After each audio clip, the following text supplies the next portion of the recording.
کئی تو سمندر کو عبور کرتے ہوئے یا ہجرت کرتے ہوئے سمندر میں ڈوب گئے، مر گئے۔ خود شام میں صرف 2016 میں 50,000 سے زیادہ لوگوں کی ہلاکت ہو گئی، لیکن پھر ایک طرح سے کنٹرول ہو گیا، حالات بہتر ہو گئے۔ اسی دوران محمد جولانی نام کا ایک شخص ہے جو پہلے القاعدہ میں بھی تھا، پھر وہ داعش میں بھی شامل تھا، اس نے ایک الگ تنظیم بنائی اور اس تنظیم کا نام اس نے رکھا حیات التحریر الشام،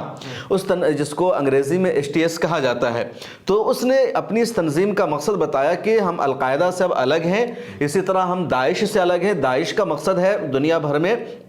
خلافت قائم کرنا، اور داعش کے ذریعے اسلام کی بدنامی ہو رہی تھی، مسلمانوں کو بدنام کیا جا رہا تھا۔ داعش کا جو کام تھا اسلام اور قرآن کے خلاف تھا۔ اسی طرح اس نے القاعدہ سے بھی لا تعلقی کا اظہار کیا اور کہا کہ ہم نے اپنی ایک نئی تنظیم بنائی ہے جس کا نام ہے حیات التحریر الشام، اور اس تنظیم کا مقصد ہے شام میں آزادی حاصل کرنا، بشار الاسد کی حکومت کے خلاف جنگ لڑنا، اور جو بشار الاسد کا جو دور ہے اس کو بدل کر کے ایک نیا دور لانا، ایک نیا نظام لانا، ایک نیا سسٹم بنانا۔ اس تنظیم نے اپنا ایجنڈا بنایا، اور اس وقت اسی تنظیم نے یہ جنگ لڑتے ہوئے کئی شہروں کا کنٹرول اپنے ہاتھ میں حاصل کر لیا ہے۔ سر ایک سوال یہاں پر یہ ہے کہ اس جنگ کے پیچھے کن لوگوں کا ہاتھ ہے؟ کیونکہ ہو سکتا ہے کہ فلسطین کو کمزور کرنے کے لیے کہیں نہ کہیں امریکہ اور اسرائیل اس کے پیچھے ہوں، آپ اس کو کیسے دیکھتے ہیں سر؟ دیکھیں، یہ جو جنگ ہے پچھلے کئی سالوں سے چل رہی تھی۔ 2016 میں جب 50,000 لوگوں کی ہلاکت ہوتی ہے، 1 کروڑ لوگ ہجرت کرنے پر مجبور ہو جاتے ہیں، تو اس وقت ایسا لگا کہ حالات پرامن ہو گئے ہیں اور بشار الاسد کی آرمی نے کنٹرول سنبھال لیا ہے۔ لیکن 2016 میں حمص کا اور حلب کا کنٹرول تو بشار الاسد کی آرمی کے ہاتھ میں تھا، لیکن ادلب کا کنٹرول بشار الاسد کی آرمی کے ہاتھ میں نہیں تھا۔ تو ادلب میں اور حلب کے کچھ علاقوں میں یہ جو باغی گروپ ہے ان کی حکومت تھی، انہوں نے اپنا ایک اسٹیٹ بنا رکھا تھا، اور ان کی جو کوششیں تھی، چھوٹی موٹی کوششیں ہو رہی تھی، تو زیادہ وہ خبروں میں نہیں آ رہا تھا، اس کی چرچا نہیں ہو رہی تھی، لیکن انہوں نے ایک علاقے کنٹرول حاصل کر رکھا تھا۔ اس کے علاوہ ترکیہ نے بھی ادلب کے کئی علاقوں پر حملہ کیا، شام کے قبضہ سے ان علاقوں کو اس نے خالی کرا لیا، اور جو وہاں کے دوسرے باغی گروپ تھے اس کا کنٹرول ترکیہ نے ان کے ہاتھوں میں دے دیا، اور بشار الاسد کی حکومت وہاں نہیں تھی۔ تو شام کا اگر ہم موجودہ دور میں جائزہ لیتے ہیں تو تقریباً 5-6 گروپ ہے جن کی ملک شام میں حکومت ہے۔ سب سے بڑے رقبہ پر بشار الاسد کی حکومت ہے، کیونکہ وہ اپنے آپ کو پورے ملک کے نمائندہ سمجھتے ہیں، لیکن ان کے علاوہ بھی کچھ علاقوں پر HTS کی حکومت ہے۔ اس کے علاوہ ترکیہ ایک گروپ کو سپورٹ کرتا ہے جس کو افرین گروپ کہا جاتا ہے، اس کی حکومت ہے۔ کردوں کا ایک گروپ ہے، اس کی بھی ایک علاقہ پر حکومت ہے، اور وہاں پر بشار الاسد کی آرمی کا عمل دخل نہیں ہے۔ اب اچانک یہ جو پچھلے ہفتہ خبر آئی کہ یہ جو باغی گروپ ہے اس نے ادلب کے ساتھ ساتھ الیپو کا کنٹرول حاصل کر لیا ہے، پھر یہ حمات پہنچ گئے، اس کو انہوں نے جیت لیا، پھر یہ حلب پہنچ گئے، تو اب کہا جا رہا ہے کہ اس کے پیچھے اسرائیل کا ہاتھ ہو سکتا ہے، امریکہ کا ہاتھ ہو سکتا ہے۔ امریکہ اور اسرائیل کو جس طرح اس کی مخالفت کرنی چاہیے تھی اس طرح انہوں نے مخالفت نہیں کی۔ دوسرا، اس کی ٹائمنگ پر سوال ہے۔ ایک سچائی یہ بھی ہے کہ بشار الاسد نے وہاں کے لوگوں پر ظلم کیا ہے، اتیاچار کیا ہے۔ بشار الاسد تاناشاہ ہے، آمر ہے، وہ اکیلے اقتدار پر قابض ہے، اس نے دوسرے لوگوں کو اقتدار میں شریک نہیں کیا ہے۔ صاف شفاف ماحول میں وہاں الیکشن نہیں ہوتا ہے، اور تقریباً 2000 سے ہی اس نے حکومت کو اپنے ہاتھ ملے رکھا۔ اس سے پہلے اس کے والد بشار الاسد، حافظ الاسد 34 سالوں تک وہاں کے بادشاہ بنے رہے، اب یہ بادشاہ بنا ہوا ہے، اور دوسرے لوگوں کو اس نے حکومت میں شریک ہونے کا موقع نہیں دیا۔ عوام لگاتار اس کے خلاف رہی ہے، لیکن یہ جو ٹائمنگ ہے کہ اچانک ایک ایسے وقت میں جب غزہ پٹی اور اسرائیل کے درمیان جنگ چل رہی ہے، حزب اللہ اور اسرائیل کے درمیان لڑائی ہو رہی ہے، اور پوری دنیا چاہتی ہے کہ غزہ پٹی سے اسرائیلی آرمی باہر نکلے، غزہ پٹی میں سیز فائر ہو، فلسطین کو ایک آزاد ریاست کا درجہ ملے، تو پوری دنیا کی توجہ فلسطین پر ہے، غزہ پٹی پر ہے۔ ایسے موقع پر اچانک یہ خبر آ جاتی ہے کہ بشار الاسد کی آرمی پیچھے ہٹ گئی ہے اور شام کے باغی گروپ نے اپنا کنٹرول حاصل کر لیا ہے۔ تو ایک شک ہو رہا ہے، کیونکہ غزہ پٹی کی جو تنظیم ہے حماس، فلسطینی جو گروپ ہے، ان کو دنیا میں اگر کسی ملک کا کھل کر سب سے زیادہ سپورٹ مل رہا ہے تو وہ سپورٹ کس کا مل رہا ہے؟ ایران کا سپورٹ ان کو حاصل ہے، اس کے بعد حزب اللہ ان کو سپورٹ کر رہا ہے، قطر ان کو سپورٹ کر رہا ہے، کچھ اور ممالک ہے جو سپورٹ کر رہے ہیں، کچھ کا نام نہیں آ رہا ہے۔ اب یہ جو گروپ حاوی ہو گیا ہے، بشار الاسد کی حکومت جو کمزور پڑ گئی ہے شام میں، یا بشار الاسد کا خاتمہ ہو رہا ہے، تو اس کا مطلب ایران بھی خطے میں کمزور پڑ رہا ہے، روس بھی کمزور پڑ رہا ہے، اور فلسطین کو انہی لوگوں کا سپورٹ حاصل ہے۔ تو اس کا مطلب کہیں نہ کہیں یہ ضرور ہے کہ امریکہ اور اسرائیل اس کے پیچھے ہے، اور ایران کو کمزور کرنا مقصد ہے، روس کو کمزور کرنا مقصد ہے، اور موقع کی تلاش کر کے بشار الاسد کا خاتمہ اور یہ گروپ وہاں پر مضبوط ہو تاکہ فلسطین کی طرف دنیا کی توجہ نہ رہے اور اسرائیل ملک شام میں اپنی حمایت حاصل کر لے، کیونکہ بشار الاسد جیسا بھی ہے لیکن بشار الاسد کے تعلقات اسرائیل کے ساتھ نہیں ہیں۔ اسرائیل جو سب سے زیادہ کوشش کر رہا ہے، یا اسرائیل کے قیام کو 70 سال ہو گئے ہیں لیکن ابھی تک اسرائیل میں امن نہیں آیا ہے، لوگ اسرائیل میں رہنا نہیں چاہتے۔ اسرائیل لاکھ دعویٰ کر لے کہ دنیا کا بہت سیف ملک ہے، اس کی باؤنڈری ایسی ہے، اس کی سرحدیں ایسی ہیں کہ کوئی پرندہ پر نہیں مار سکتا ہے، لیکن اس کے تمام تر دعوے کھوکھلے ثابت ہوئے۔ اور جو لوگ ہیں جس کو اسرائیل یورپ کے ملکوں سے اپنے یہاں لا کر بسانا چاہتا ہے، وہ ڈر کی وجہ سے وہاں رہنے کو تیار نہیں ہوتی۔ اسی جنگ میں 10 لاکھ سے زیادہ یہودیوں نے اسرائیلیوں نے اسرائیل کو چھوڑ دیا، وہ یورپ واپس چلے گا اور کہا ہم تمہارے یہاں نہیں رہ سکتے ہیں۔ تو اسرائیل کے ہاں امن کی بحالی اس وقت ہوگی جب اسرائیل اپنے پڑوسیوں سے محفوظ ہو جائے گا، اپنے پڑوسی ملکوں سے اس کے تعلقات اچھے ہو جائیں گے۔ اسرائیل نے دباؤ بنا کر کے جنگ کر کے مصر کے ساتھ اپنے تعلقات کو بہتر کر لیا، جورڈن کے ساتھ کر لیا، لبنان کے ساتھ کر لیا، لیکن پھر لبنان میں حزب اللہ کی تنظیم بن جاتی ہے اور حزب اللہ نے لگاتار اسرائیل کو دھچکا دیا۔ تو اسی طرح شام سے بھی اسرائیل اپنے تعلقات کو بہتر بنانا چاہتا ہے، بشار الاسد کی حکومت یہ ہونے نہیں دے رہی ہے۔ اب اگر یہ باغی گروپ آ جاتا ہے، بشار الاسد کی حکومت ختم ہو جاتی ہے، اور اگر یہ گروپ اسرائیل کے ساتھ اپنے تعلقات کو بہتر بنا لیتا ہے تو ایک بڑا دھچکا ہوگا، کیونکہ اس گروپ کو جن لوگوں کی حمایت ہے اس میں عرب ممالک بھی شامل ہے، اور جو عرب ممالک ہیں وہ اسرائیل کے تئیں نرم گوشہ رکھتے ہیں۔ متحدہ عرب امارات نے اسرائیل کے ساتھ سمجھوتا کر لیا، سعودی عرب اور اسرائیل کے درمیان سفارتی رشتہ بحال کرنے کی لگاتار بات چیت ہو رہی ہے، بحرین نے سفارتی رشتہ بحال کر لیا، تو یہ گروپ ادھر سے زیادہ قریب ہوگا، تو فلسطین کا اس میں بہت زیادہ نقصان دکھ رہا ہے۔ سر ایس ٹی ایس نے جو موقع کا فائدہ اٹھایا ہے، کیونکہ ادھر ایران کمزور ہو رہا ہے، حزب اللہ کمزور ہو رہا ہے، کیونکہ ان کے بڑے نیتا جو ہے اب تک اپنی جان گنوا چکے ہیں، تو کہیں نہ کہیں کہا جا سکتا ہے کہ 24 سال لگ بھگ جو ہے بشار الاسد نے وہاں حکومت کی ہے، آرمی ان کے انڈر میں تھی، اس سے پہلے ان کے والد صاحب نے بھی وہاں پر حکومت کی ہے، تو آخر ان کی آرمی اتنی کمزور کیوں پڑ رہی ہے اس کے سامنے؟ اس کے پیچھے کیا وجہ ہے؟ یہی چیزیں سمجھ میں نہیں آ رہی، کیونکہ ایسا ہو رہا ہے کہ سیدھے باغی گروپ اچانک سے ابھر کر سامنے آتے ہیں، ان کے پاس طیارے نہیں ہیں، فائٹر پلین نہیں ہیں، ایئر اسٹرائک کرنے کی باغی گروپ کے پاس صلاحیت نہیں ہے۔ ان سب کے باوجود بشار الاسد کی جو آرمی ہے لگاتار پیچھے ہٹ رہی ہے، اور یہ جو آرمی ہے باغی گروپ کی آرمی لگاتار بڑھتی جا رہی ہے، اور بڑھتی اتنا جا رہی ہے کہ دیکھیے کہ الیپو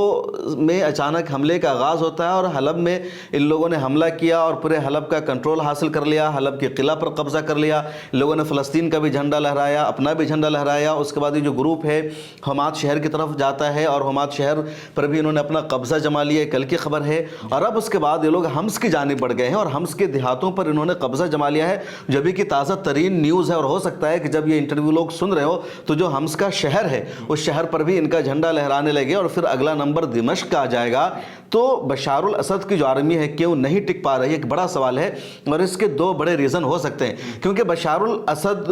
کا جو مکمل طور پر انحصار تھا وہ ایران کی آرمی پر تھا اور روس کی آرمی پر تھا، اور روس اس وقت یوکرین کے ساتھ جنگ میں مشغول ہے، روس کی پوری توجہ، روس اپنی پوری طاقت یوکرین کے خلاف لگا رہا ہے، تو روس اس پوزیشن میں نہیں ہے کہ باہر کسی اور ملک کی طرف توجہ دے سکے۔ اسی طرح ایران خود ڈائریکٹ الجھا ہوا ہے اسرائیل کے ساتھ، اس کے علاوہ حزب اللہ ایران کی ایک ملیشیا ہے، تو حزب اللہ کو سپورٹ کرنا، اس کو مدد کرنا ایران کی زیادہ ضرورت ہے۔ ادھر حوثی جو یمن میں ہے، تو یمن کے حوثیوں کو بھی ایران کا پورا سپورٹ ہے، ایران کے ایک ملیشیا ہے، عراق میں بھی ایران کا گروپ ہے، ادھر خود حماس کو ٹیکنالوجی دینے والا جو ملک ہے وہ ایران ہے، اس کی پوری مدد کرنے والا ایران ہے، تو ایران خود کئی سارے محاذ پر الجھا ہوا ہے، اور ایران کے جو بڑے بڑے کمانڈر تھے،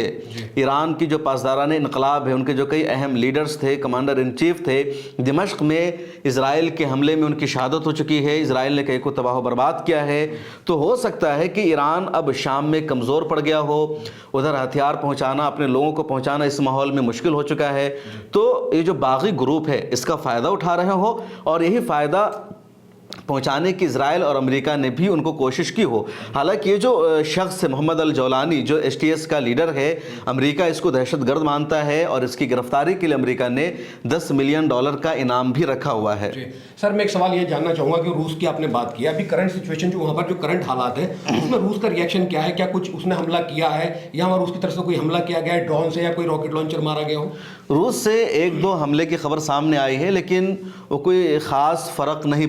ڈال ڈال سکا ہے کیونکہ روس کا ایئر بیس موجود ہے شام میں، تو روس نے اپنے ایئر بیس کا استعمال کرتے ہوئے کچھ حملہ کیا ہے، لیکن روس کے جو وہاں پر فائٹر پلین کھڑے ہیں، جو روس کی آرمی کھڑی ہے، وہ آرمی اس قابل نہیں ہے کہ باغی گروپ کا مقابلہ کر سکے، اس کو روک سکے. تو جب تک روس ڈائریکٹ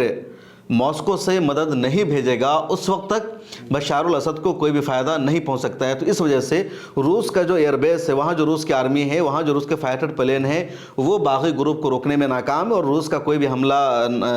ایک طرح سے اہم نہیں ہو سکا ہے. باغی گروپ نے بھی ڈرون سے حملہ کیا ہے، فائٹر پلین سے حملہ کیا ہے، اور باغی گروپ جس طرح لگاتار بڑھتے جا رہے ہیں یہ اپنے آپ میں سب سے زیادہ حیران کرنے والا ہے. اور لگ نہیں رہا ہے کہ اپنے آپ میں کہیں نہ کہیں سے ان کو سپورٹ تو ضرور مل رہا ہے. سر آپ نے داعش کا ذکر کیا ہے، میں جاننا چاہوں گا IS جو ہے یہ HTS سے کیسے الگ ہے؟ کیونکہ ہم نے سنا کہ عراق میں بھی جو ہے IS نے وہاں کی فوج پہ حملہ کر دیا تھا، وہاں آپس میں لڑنا شروع کر دیا تھا.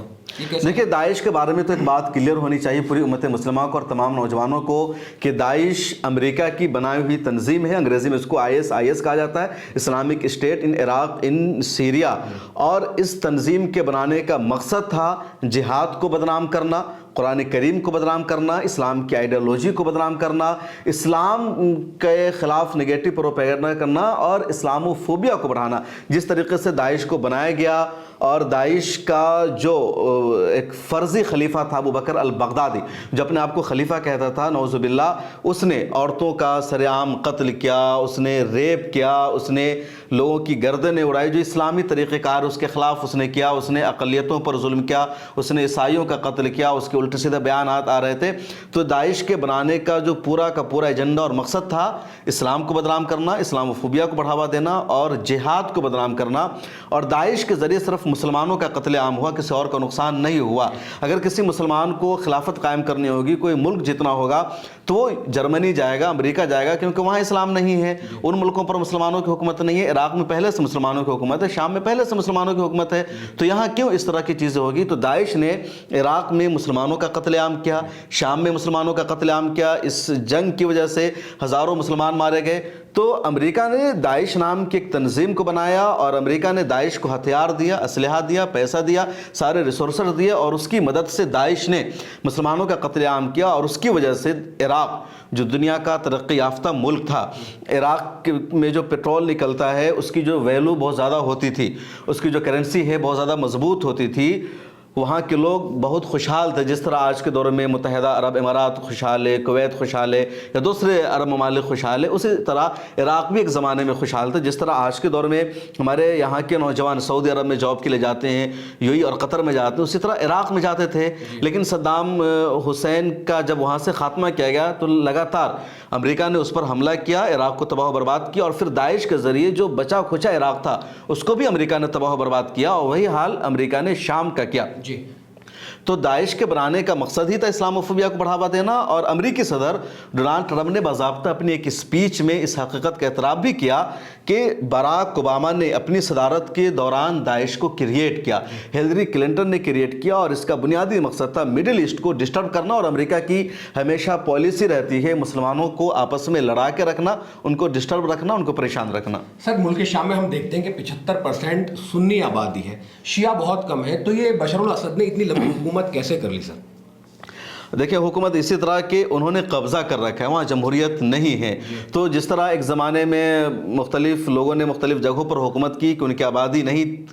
تھی، آبادی کسی اور کی تھی، حکومت ان کی ہے. تو شام میں بھی حافظ الاسد نے باسل پارٹی بنایا، اور یہ 1961 کی بات ہے. اور اس وقت پہلے انہوں نے کسی اور کو صدر بنایا 1 سال کے لیے، پھر حافظ الاسد خود صدر بن گئے اور 34 سال تک انہوں نے حکومت کی. ان کے بعد 1 سال کوئی اور رہا، پھر بشار الاسد کے ہاتھ میں حکومت آئی، اور بشار الاسد اپنے والد کی وراثت کو سنبھال رہا ہے. تو شام میں جو شیعہ اور سنی کی آبادی کی بات ہے تو تقریباً 75% وہاں سنی آبادی ہے، اور جو شیعہ آبادی ہے وہ 13% آبادی ہے. اور جو شیعہ ہے یہ معتدل شیعہ بھی نہیں ہے بلکہ غالی شیعہ ہے. جیسے ایران کی شیعہ معتدل شیعہ ہے تو بہت زیادہ سنیوں سے ان کے رابطے بھی ہیں. شام میں جو بشار الاسد جس کمیونٹی سے آتے ہیں زیادہ تر سنیوں کے ان سے رابطے نہیں ہیں. تو ایک لڑائی تو ہمیشہ وہاں رہی ہے کہ جو وہاں کی میجورٹی آبادی ہے ان کے ہاتھ میں حکومت آنی چاہیے، ان کو اقتدار ملنا چاہیے، لیکن ایسا نہیں ہو سکا. اور اسی وجہ سے وہاں بھی لگاتار احتجاج ہوتا رہا ہے، بغاوت ہوتی رہی ہے، اور یہ جو کچھ ہو رہا ہے اسی کا نتیجہ ہے. یونائٹڈ نیشن نے بھی اپنا